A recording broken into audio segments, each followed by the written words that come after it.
primarily as a coach, mentor, and preacher. I'm going to list only a few of them.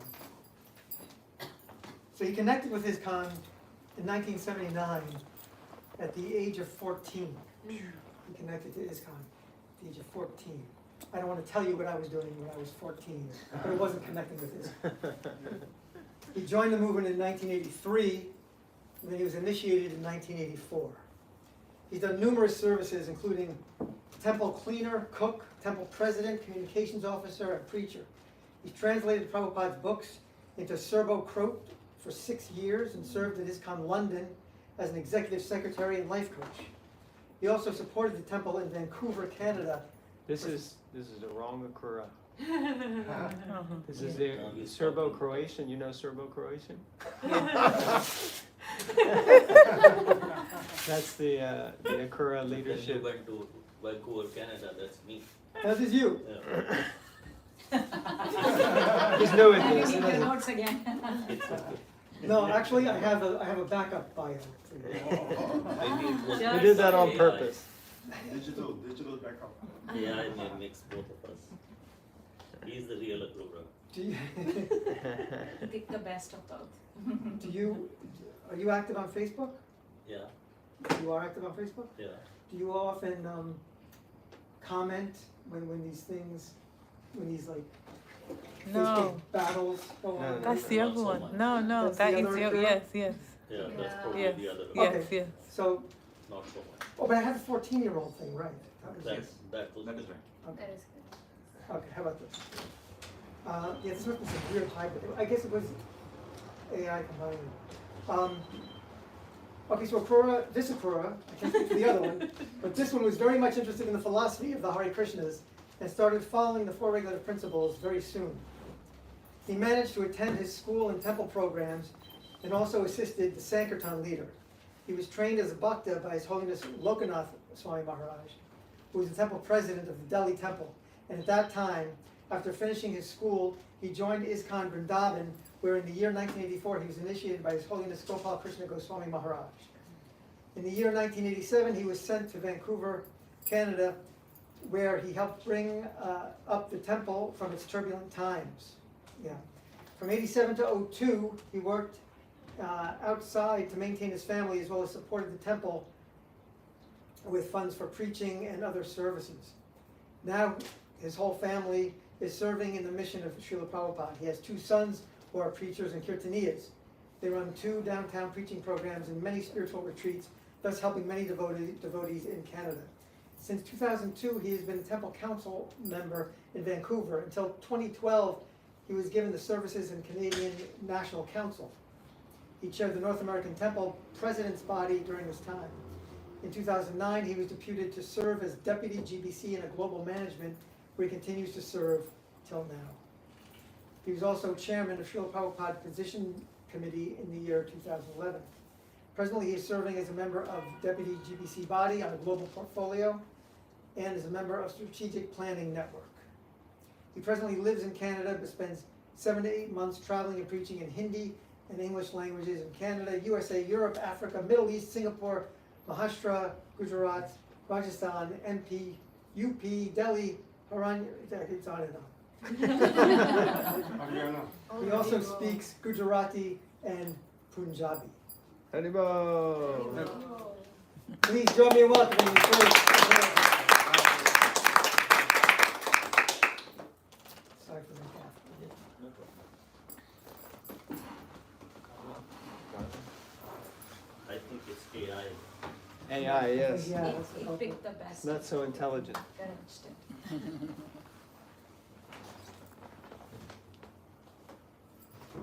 Uh-oh. Oh, I met that Akrura Prabhu at Bangladesh Uh-huh. I'm several sure, years ago. I'm sure he's been introduced using your credentials.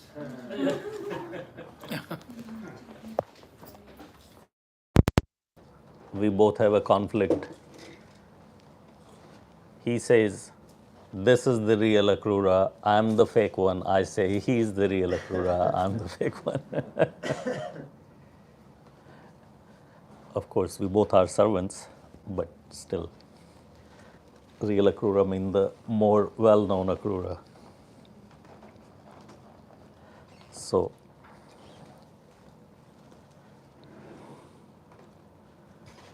my real introduction is two simple words. I am a fool and a rascal. In Srila Prabhupada's books, many places you have seen, come across Srila Prabhupada calling some people fools and rascals. That's the right definition that I fit. So that is my most important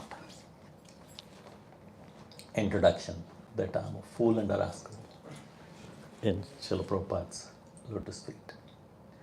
As you've heard and understood, that I came to Krishna consciousness after Srila Prabhupada had already left his body. That was 1979. Actually, my father came in touch with the Krishna consciousness, and I basically just followed. He became a devotee. I'm still trying. Everybody in my family became a devotee except me, but I am trying. That is my status. Something comes to my mind that when I, as Prabhuji said, what he said about 14-year-old, that's the right me. I was 14. And I was trained that anytime you go in front of Srila Prabhupada, you have to offer obeisances. And you leave, you have to offer obeisances. So I was doing that. And in the Delhi temple, where Prabhuji said that Loknath Swami was the temple president, and I was there also. When my Guru Maharaj, Gopal Krishna Goswami Maharaj, came to the temple, I became really active. More than becoming a member of Krishna Consciousness or International Society for Krishna Consciousness, I kind of became a member at that time of the International Society for Gopal Krishna Goswami Consciousness. But of course, he always trained me in honoring Srila Prabhupada, always told us about Srila Prabhupada. And in his service, I would have to run, and you can enter the temple from this side, and you can enter the temple from that side, and in between there is Srila Prabhupada's Murti. And since I had not met Srila Prabhupada ever before, I could not relate so much to Srila Prabhupada's physical, personal being. And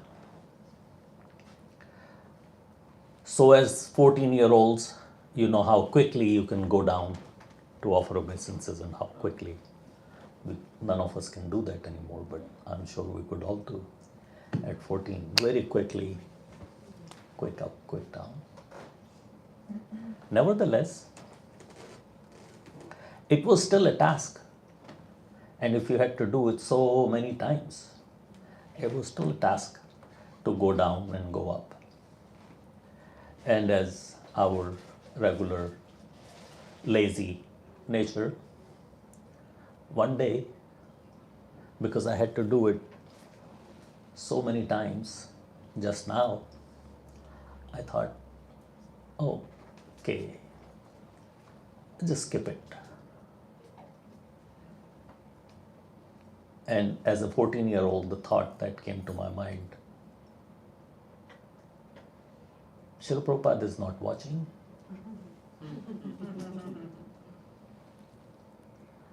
It's just a murti. And I skipped it. I just went, for the last time without offering obeisances. And I was reprimanded by him, not by anybody else, because nobody else was watching. Nobody was really watching. But Srila Prabhupada was watching. He came to my dream the same night. That same very night, he came to my dream. I saw my older brother is in the movement. My father is my spiritual master, Gopal Krishna Goswami. So I saw that all of us are going, Gopal Krishna Maharaj, my father behind, my older brother behind, me behind, all going.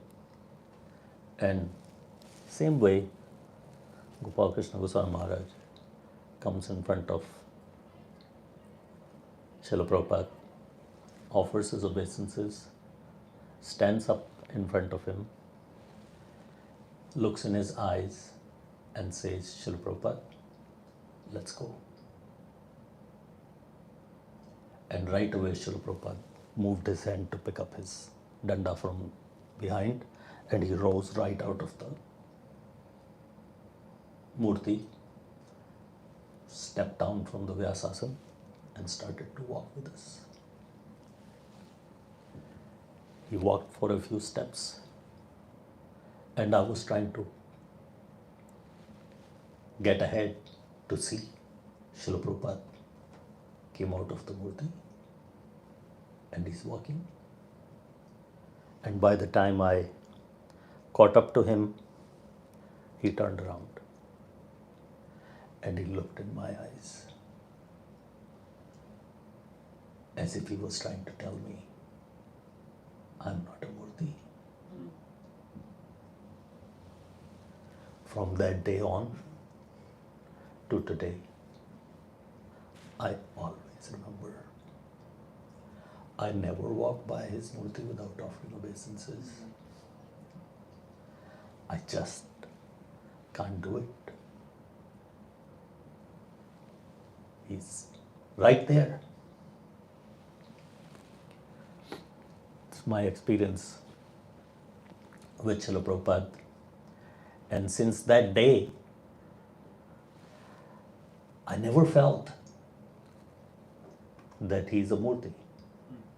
Wherever I go in the world, I have seen more than my fair share of temples of Srila Prabhupada's, maybe 200 temples I've been to. I never make that mistake again. Wherever I go, I am on a mission to look where is Srila Prabhupada offer obeisances. Because some smaller centers, there is like small murti in some corner, easy to miss. But I don't do it anymore. When I came here today and I saw Srila Prabhupada sitting in the front like this, I felt as if I entered the Radha Damodar quarters. How many of you have been to the Radha Damodar quarters where Srila Prabhupada lived? Almost everybody. I felt the same. I don't know if you all know or how many of you know. In the middle of the room, like there is an opening over here, there is a little place. You move up your hand and move a little stone. There is a piece of stone. You move, it moves. And behind that stone is a safe place, a secret place where Srila Prabhupada kept a little bit of money next time you go. Have somebody show you. Nobody shows that anymore. Actually, the parikrama that we used to have in the 80s is a completely different parikrama now. All of the things we used to talk about at that time and show the devotees, we don't do that anymore. All kinds of new stuff. So it's completely different, the yatra. So as I was saying, that I have no experience of actually meeting Srila Prabhupada face to face other than my experience of meeting him in my dream and how he came to reprimand me and correct me and so on. But I have heard a lot from other senior devotees like Brahmanand Swami, Brahmanand Maharaj or Brahmanand Prabhu, Garga Muni, Prabhu, Mukunda Maharaj. I had personal association with Tamal Krishna Goswami Maharaj, Satsarup Maharaj. Personally spent time with him and heard about this 26 Second Avenue. I'm trying to focus my talk on this 26 Second Avenue. From what I have heard, Srila Prabhupada came first to Boston, got off the ship and got back on the ship and came to New York, and somewhere in Hamburg, Pennsylvania or something. No. Hamburg? He Or started out of in Berg- Brooklyn, then from Brooklyn he came to the Port Authority, then he went to Pennsylvania. Butler. Yeah. Butler, Pennsylvania. So he knew he had a connection with some Mr. Agrawal, and he went to Butler, Pennsylvania, and gradually came back here to New York and Bowery. All kinds of bad experiences, but then he came over here, 26 Second Avenue, from what we have heard, that somebody rented this place before who sold some gift items, and they had a sign of matchless gifts. And Srila Prabhupada saw that this place was open for rent to let, and he inquired, and they said, yeah, you can rent it if you want, $125 a month for this storefront here, as well as the apartment in the back. So Srila Prabhupada signed a lease of renting this place for $125. He did not even have that much money. He did not have a pension. He did not have a job. Neither did he want to get a job. He had no disciples, nobody promising, yes, you do it. Actually, that reminds me that there was one person that promised to help Srila Prabhupada, and that was Lal Bahadur Shastri, the Prime Minister of India. But between Srila Prabhupada coming here and getting this place or anything, Lal Bahadur Shastri left mysteriously. died. That is actually the time I was born. I was born in 65. Srila Prabhupada left India in 65. I was born in 65. So Srila Prabhupada signed up a lease to rent this place, and he had no idea where the $125 will come from every month or even this month. He had no idea where my breakfast will come from tomorrow. He had no idea where anything will come from. The only thing he had was faith in his Guru's instruction. That's all.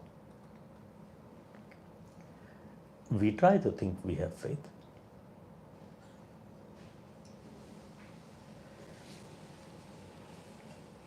So Srila Prabhupada pulled out his typewriter and he started typing a notice to put on the front window there. Every Monday, Wednesday, and Saturday, Bhagavad Gita class here from this time to this time, and at the end of it, he typed full feast prasadam will be served in Manhattan on the open street. Look at how many people are walking there now. And it wasn't so much less at that time. Everybody would see his sign. He's giving free invitation to a free feast to everyone who will come. And this is a person who doesn't know where my own breakfast is going to come from tomorrow. He doesn't know anything about the financial matter. He no promise, no nothing. Okay, Srila Prabhupada, you start, I will bring you money. There was no such person.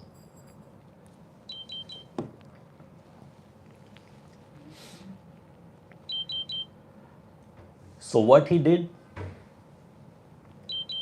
he had no books to distribute. So again, he pulled out his typewriter and he had carbon papers and paper. He would type his own article on the Bhagavad Gita. And with 4 pieces of carbon paper and 5 pages, he would type one word at a time, the whole article, and he would have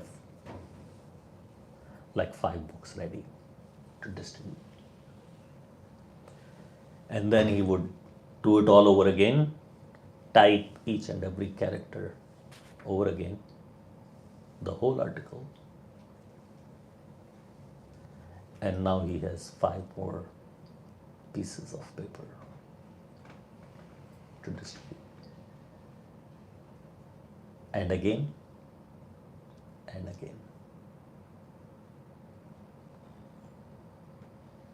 By the time he's done 4 times, he has 20 pieces of paper. He would take that paper, go out, try to stop people, try to stop somebody here now.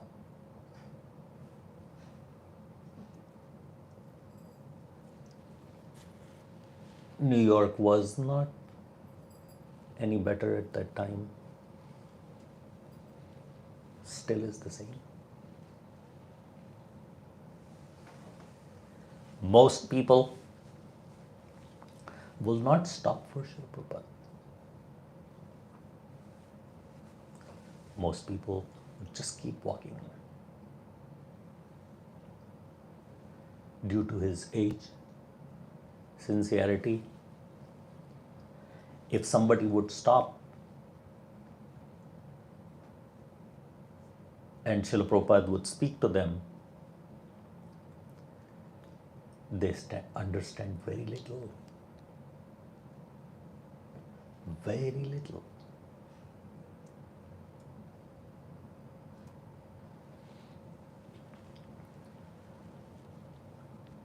But some of them would see his sincerity. He's trying to say something. He's sincere about it.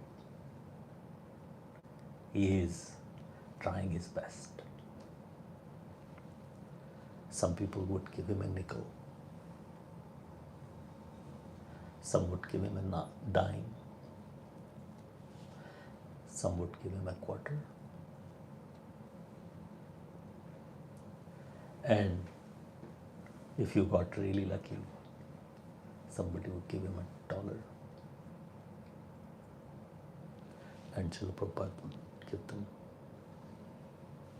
his article on the Bhagavad Gita.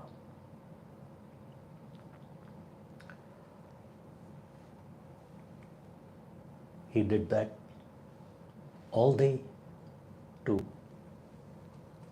collect these nickels and dimes so that he could prepare a feast for the devotees who would come through that door. Single-handedly, he would buy the produce, carry it home, wash it, cut it, cook it, prepare everything, come to the front through this door, lead the kirtan, give the class, and request everybody, please don't go away, keep sitting. He would go to the back, one after the other, bring the pots. He had picked up some plates and cups and spoons. He would distribute them to everyone. Single-handedly, he would distribute them, everything that he's prepared. And these devotees, I'm not saying that I wasn't there to watch it, but the devotees who came at that time, they tell us, we ate, we picked up and left.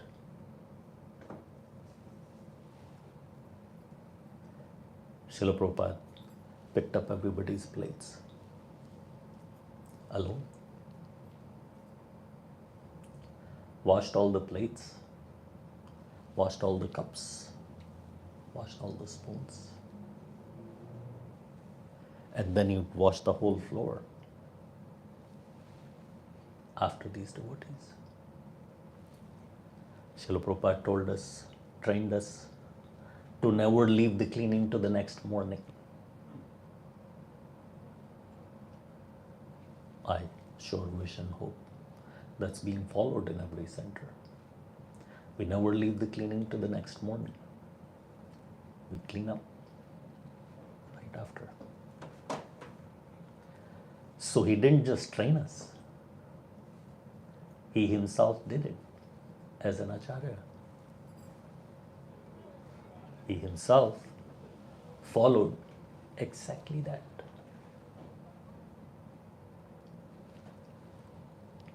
He did not become an acharya like that. Look at what he had to go through. No promise. Nothing standing in front of him saying, okay. But slowly and gradually, some people started to, one or two, started to stay back, say, the Swamiji, what happens here after we have our dinner and we leave?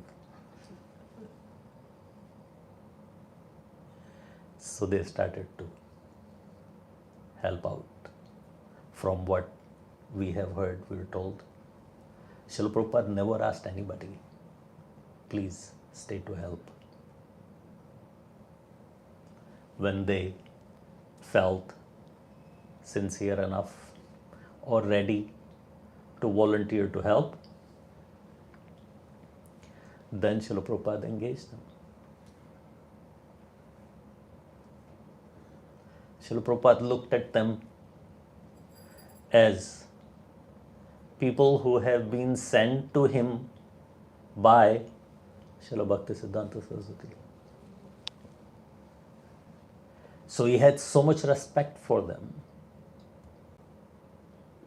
that you've been sent here by my Guru. I remember in 1992, I went to Mayapur, and I purposely went to Mayapur after the festival because I didn't want to be there with so many other people and not finding a room and lining up so much for prasadam.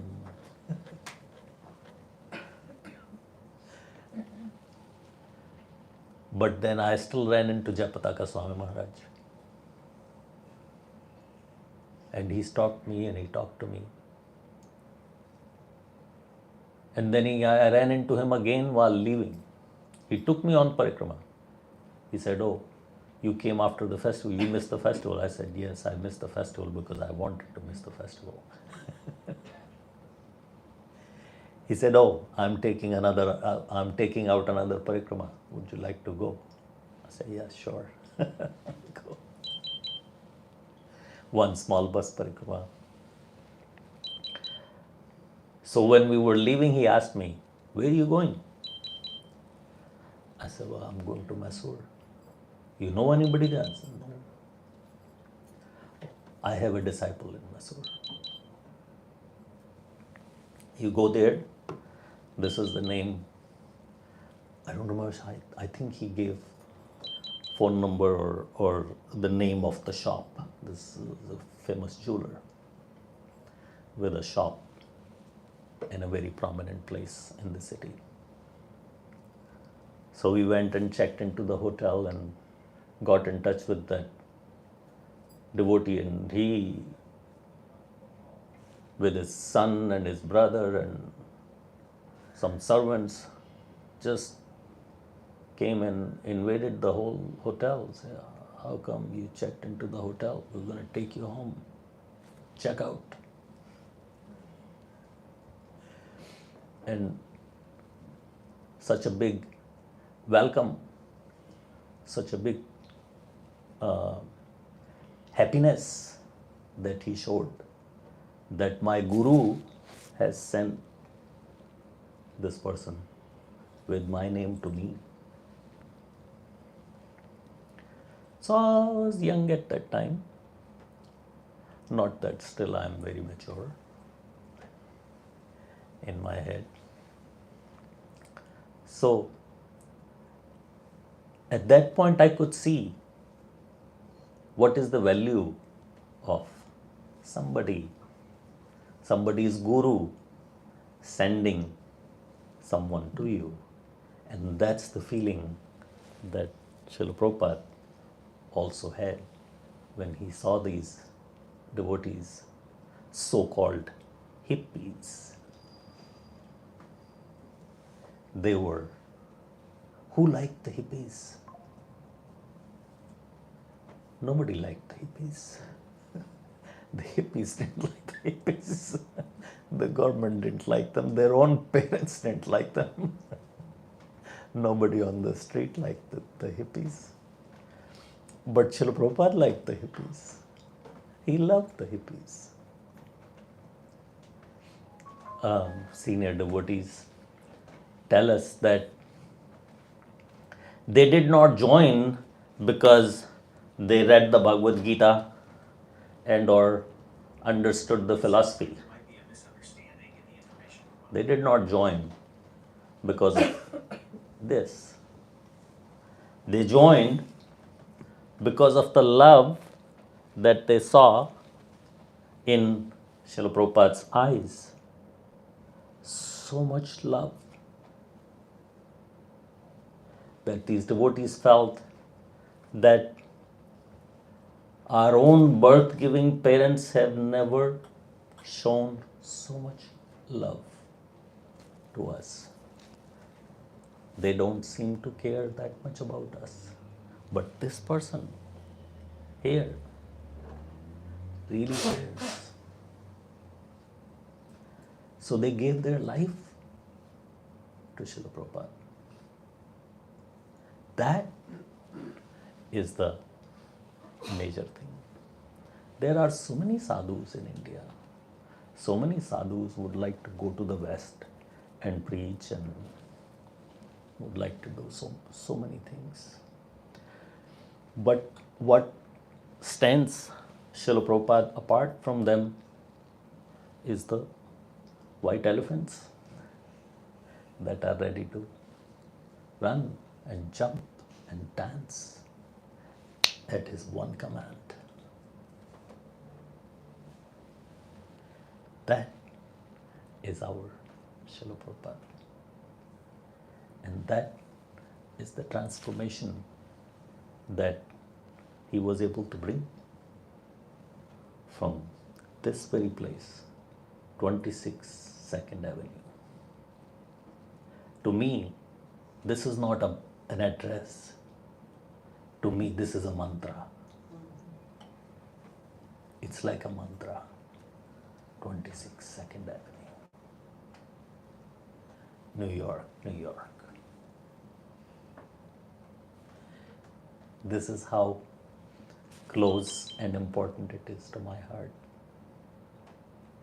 I lived here at one time, and we did not have the possession of this place. And we used to come and see it from the front, from the outside. We still used to come here. And then later we got the possession of this place over again. So I'm very thankful that all of you came to join us this Wednesday night. I have tried to present what I could, just whatever came to my mind right now. I wasn't able to prepare for this class before, or whatever the preparation I did not use. In my mind, I was thinking of so many other things that I was going to talk about, but none of it actually came out. But I'm here at your service. If there is any questions or comments that anybody would like to contribute, share, say, ask, please go ahead. Yes. I have one correction, if you don't mind. Yeah. ISKCON or the devotees of the organization, we don't have possession of the place. It's being rented. Yeah. Rental is possession. Okay. Yeah. We don't own it. I know. Rental possession is still possession. It's legally ours to rent. Yeah. Yeah. I know we don't own it. It's not like Prabhupada's birthplace or the Park Bazaar. Yeah. That's been handed over. Those we own now. Yeah. And even I believe the birthplace of Lord Nityananda, Akrura. Ekachakra. Properties. This Yeah. one is doing well in India. Yes, yes, But there has, I know that there have been many devotees who had talked about actually purchasing this building. yes, So we have legal rights and we can do whatever it is and can have whatever. yes, Dayananda Prabhu, Prabhupada's disciple. yes. uh, Calcutta. Yeah, he was in Calcutta for a while, and then he was in San Francisco. He was actually the first temple president in San Francisco Okay. before Prabhupada decided Tamal Krishna Maharaj would be better manager. So he was here in New York for a while and was living up. And then at that time, I think he had spoken to I don't know if at that time, this was like in mid 90s, yeah. So maybe the person who had rented, the man who had rented these two spaces to Prabhupada and Mukunda Maharaj, I think at the time he was still alive. Ah, So Dayananda knows about that. And then Lakshmi Nrsimha Prabhu was also known. He'd been in contact with the son of the man who owned it. Now he's passed away. yeah, So he's gone to his son, and his son has said like, okay, anytime you guys are ready, he's willing to sell. yes. Thank you. Just in the spirit of time, does anyone have a question you want to ask? There's also, afterwards, during Prashadam, maybe Prabhu can have conversations as you like. No final questions? Okay. All right, thank you very much, Prabhu. Hare Krishna. All right, so give us a little tea. Shri Prabhupada.